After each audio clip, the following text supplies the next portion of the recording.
చిత్తూరు జిల్లా పొంగనూరులో నియోజకవర్గ ఇన్ఛార్జ్ చల్లా రామచంద్రారెడ్డి పర్యటించారు. కదిరి పౌర్ణమి సందర్భంగా భీమగానిపల్లి పంచాయతీ గుట్టపల్లిలోని లక్ష్మీ నరసింహస్వామి ఆలయంలో ప్రత్యేక పూజలు నిర్వహించి స్వామివారిని దర్శించుకున్నారు. మేళతాళాలతో మహిళలను మంగళ హారతులతో గ్రామస్తులు స్వాగతం పలికారు. ఈ సందర్భంగా చల్లా రామచంద్రారెడ్డి మాట్లాడుతూ శ్రీ లక్ష్మీ నరసింహస్వామి ఆలయ అభివృద్ధి కొరకు అన్ని విధాలుగా తోడ్పాటు అందిస్తానని గ్రామస్తులకు హామీ ఇచ్చారు.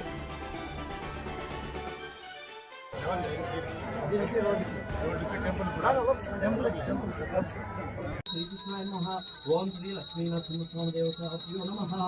మంగళం మంగళం శ్రీనివాసాయ మంగళం శ్రీ వెంకటేశాయ మంగళం.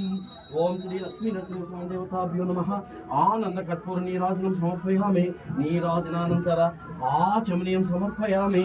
ఆచమనానంతర పుష్పాణిం సమర్పయామి.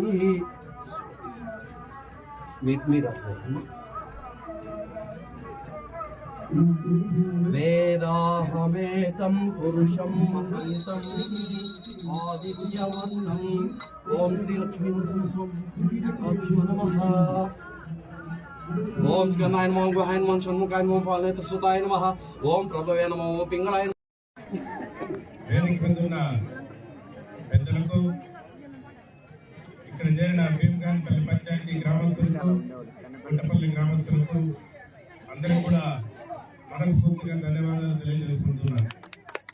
ఎందుకంటే ఎంతో పవిత్రమైన లక్ష్మీ నరసింహస్వామి దేవాలయానికి మీరు మొట్టమొదటిసారిగా నన్ను ఇక్కడికి ఆహ్వానించి ఇంత పెద్ద ఎత్తున మీ ఆదర అభిప్రాయాన్ని చూపినందుకు మీ అందరికీ కూడా శిరస్సు వహించి ధన్యవాదాలు తెలియజేస్తున్నాను.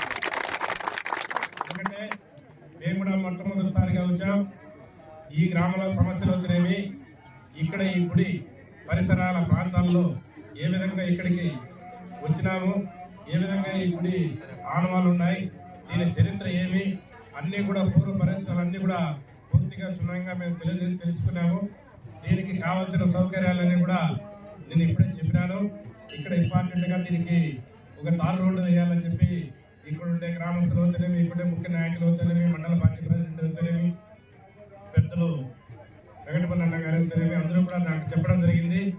ఈ గుడికి సంబంధించిన ఏ కార్యక్రమాలు ఉన్నాయో మీకు మళ్ళీ ఒకసారి మీ పెద్దలతో ఇక్కడ గ్రామస్తులతో చర్చించి దీనికి కావాల్సిన సౌకర్యాలన్నీ కూడా నేను చేసి పెడతానని చెప్పి సభాముఖంగా తెలియజేస్తూ, మీరందరూ కూడా ఇంత పవిత్రమైన దేవస్థానం లక్ష్మీ నరసింహస్వామి సన్నిధిలో మీకు అందరికీ కూడా భగవంతుడు ఆరోగ్యాలు ప్రసాదించాలా, అందరికీ కూడా మంచి జరగాలని చెప్పి కోరుకుంటూ, తప్పనిసరిగా ఈ గుడికి కావాల్సిన సౌకర్యాలు, ఈ గుడికి కావాల్సిన ఏమేమి కారణాలు ఉన్నాయో అవన్నీ కూడా నెరవేర్చి పెద్దలతో కూర్చొని చర్చించి నెరవేరుస్తానని చెప్పి ఈ సభాముఖంగా తెలియజేస్తూ